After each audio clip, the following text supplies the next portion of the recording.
Welcome to another edition of Centennial Conversations. I'm Henrik Lundqvist. Today, I'm joined by two prominent players from the 1970s Rangers. While their roles on the team may have been different, they were both vital to the team's success, which included the Rangers advancing to the Stanley Cup Final. Whether it was scoring a triple overtime goal in the playoffs or getting a hat trick in 2 consecutive games, they each created memories that the Ranger fans remember to this day. I'm excited to discuss these moments and so many others with these two gentlemen in this Centennial Conversation. Please welcome Pete Stemkowski and Steve Vickers. Thanks for being here, guys. My pleasure. Listen, you had both different journeys getting to the Rangers, but what do you remember your first experience as a New York Ranger back in the 70s? Well, I was with the Detroit Red Wings, and I was pretty happy there.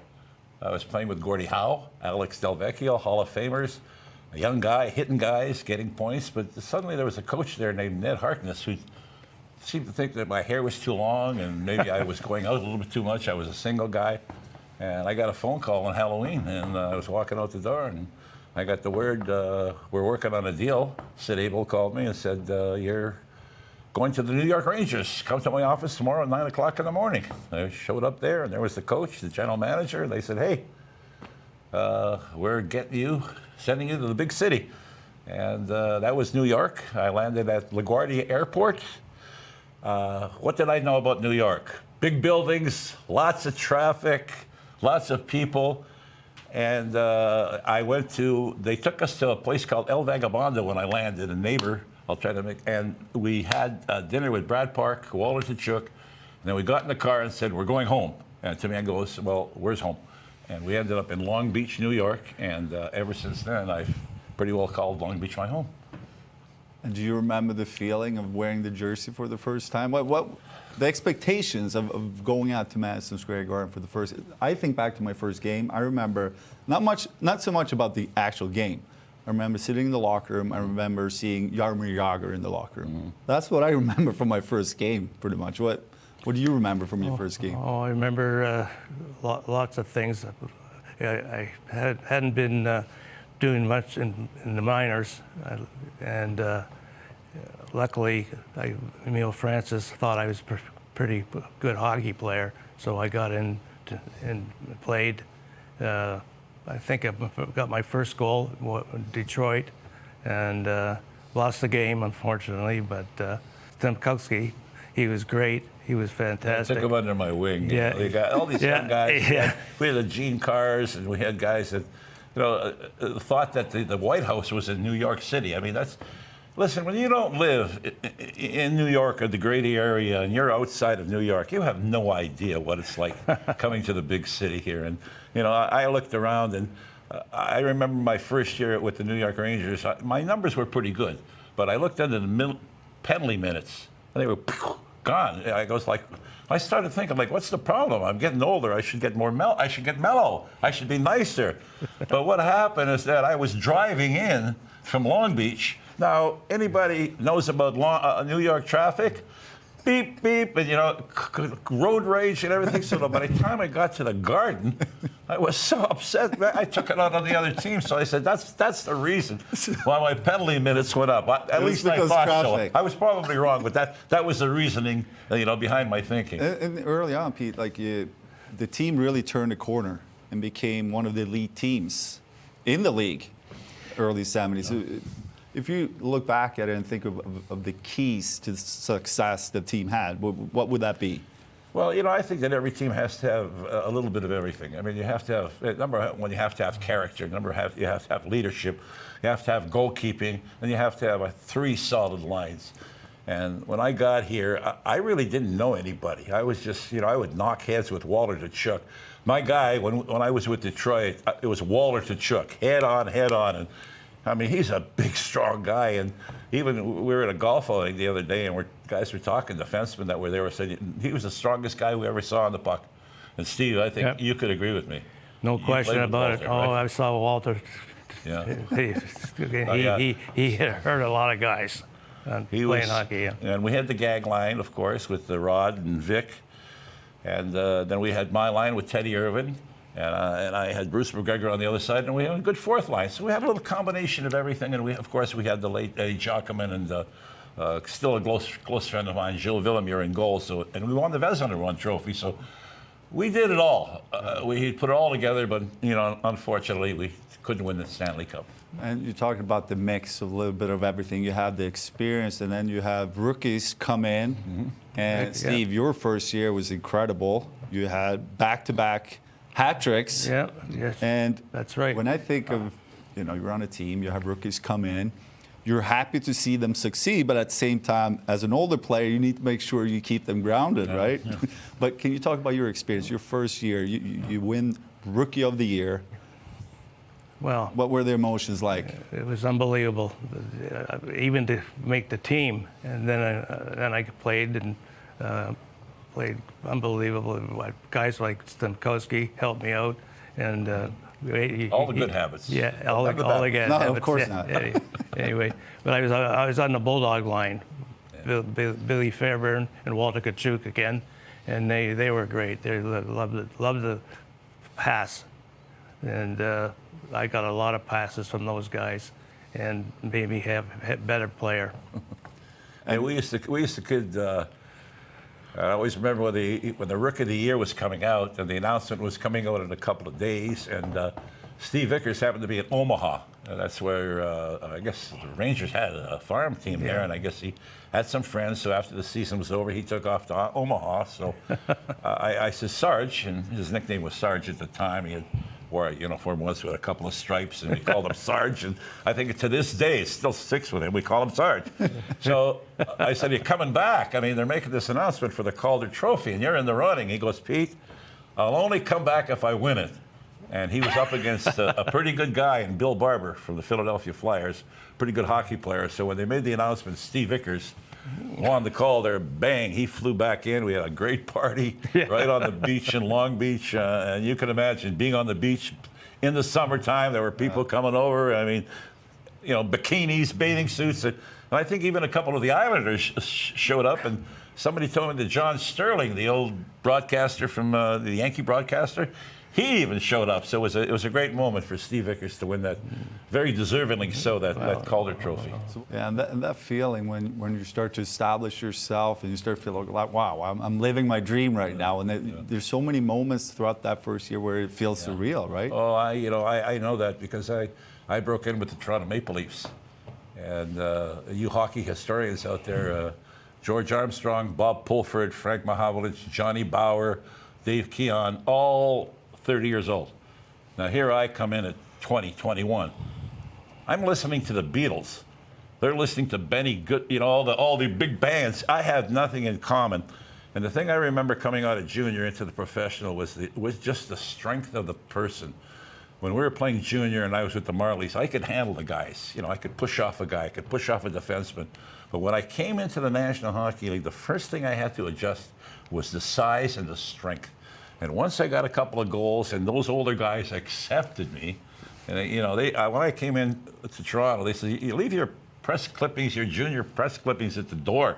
You're in the National Hockey League now, kid." And when they started accepting me, and I started scoring a couple of goals, got my confidence, and got my strength, my man strength back at 21, 22, and I could stand up to these guys. That's when I felt I really belonged to the National Hockey League. And speaking of goals, I mean, you scored a lot of them. Not as many as him. Not as many as this guy. But let's talk. Hey, this guy can score. But let's talk about the goal that people still talk about. Triple overtime, Game 6 in 1971 against Chicago in the semifinals. Yeah. I mean, people still celebrate that goal, talk about it. What do you remember about the game and the goal? Well, a couple of things. People will never have heard about it, but I tell them it was an end-to-end rush. I took it behind my net. I split the defense, but really it was a rebound. Listen, it was late. I always felt no regrets. When we were to overtime, I always felt no regrets. I'm not going to sit there in the summertime and sit on a bench or on a beach and say, damn it, if I would have just back-checked on that winning goal for them or something. Or I want to be the hero. And I think, Steve, what we would say in the locker room is, who had that dream last night, scoring the winning goal?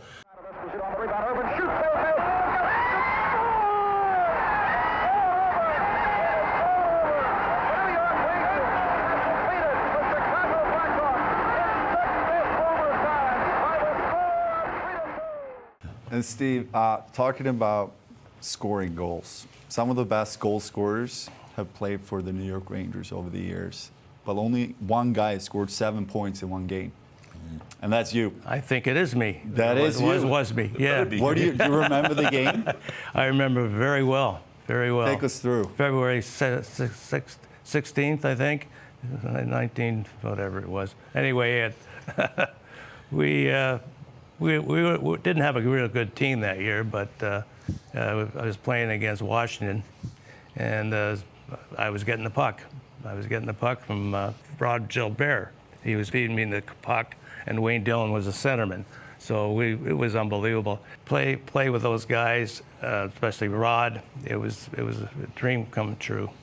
Everything just clicked in one night. One night, yeah. just one. Right place at the right time. You've had those, Henrik, I'm sure, as a goalkeeper. Robinson back to get it. Lost it. Here's Hedberg. Center. They score. Vickers. Steve Vickers and the Rangers lead. On his backhand, laid it right over to Vickers, and of course Vickers is in his favorite spot. Power play goal for the Rangers. Yeah, I mean, those are the feelings you're looking for. Anytime you step on the ice, where everything just feels easy almost. Yes, yeah. You go slow, and you happen to be in the right place all the time. You're not overthinking anything.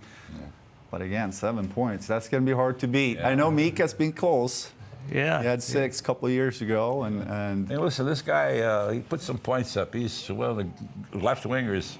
You know, we had some good ones here with Hatfield and of course, Adam Graves. And he's right up there with those guys, you know. Thanks, we had a good Thank nickname. you. We had a good nickname. Besides Sarge, we had a good nickname for him. And I hope you remember this. There used to be a guy in the Western Hockey League called Freddie Hiltz. He played for Portland or whatever. And every goal he scored was like 3 feet. Bing, bang. Never from there or there. And so we started calling him that because a lot of his goals came right from the top of the crease. You know, You I used to call started me- going to the corners once in a while, but he'd put him in. He wouldn't make mistakes, so we used to call him Hiltsy once in a while. Remember that? Or 3.2. 3.2. Yes, Yeah, we yes, had yeah. we had nicknames for everybody back did you have a go-to move if you were alone with the goaltender? Just shoot the puck. Just shoot the puck, hope for the On- best? At the say, net. Yeah, I say aim for the middle of the net. You might hit the corner. You know, you know. Listen, you know, we had guys Terry Sachek we worked on, and Johnny Bauer. I mean, Henrik, you got to remember those guys. He was a tremendous goalkeeper. So you mentioned a bunch of players here that you played with, legends of the game and the New York Rangers, Rattel, Gilbert, Jockman. I mean, when you play with those guys, could you feel the impact they were having on this organization and hockey in New York? It was unbelievable, like Rod Gilbert and all those big stars you mentioned. I mean, I shouldn't be here. I'm not that good. You know? Well, I don't know. Numbers prove different. Did you have that moment in the locker room? Sometimes you look around. I think every player goes through that, right? You sit and look around. It's like, wow, he's over there. Yeah. I'm playing with these guys. And Absolutely. again, it's Each almost one surreal. Each one of those guys had different characters. I mean, Jean Rattel was the model. 100 years we're celebrating now for the New York Rangers. When you think about what makes this organization unique, special, I mean, a lot of players obviously talk about the fan base, the passion. In your words, what makes New York Rangers special to you? One word: first class. First class. They don't leave anything to. They don't cut corners. First class. Yeah. They treat the players very well. They give them anything that's expected of them to win, and they just expect you to show on time, work hard, and come home with a championship. So I say class. I mean, we could talk about the fans. I mean, you go into any city, what's the guy going to say? The greatest fans. When I was in San Jose, greatest fans. When I was in Toronto, greatest fans. But one thing about New York, and you can tell by the fans, by just the people on the streets, the way they drive, there's a passionate group here. And if you're doing bad, they're going to come down on you really hard. And if you play well, you're going to get the claps and the cheers. So, but as far as the organization, right from the owner, James Dolan, right through the whole organization, it's class, first class all the way. For you, Steve? Oh, it's nothing like it.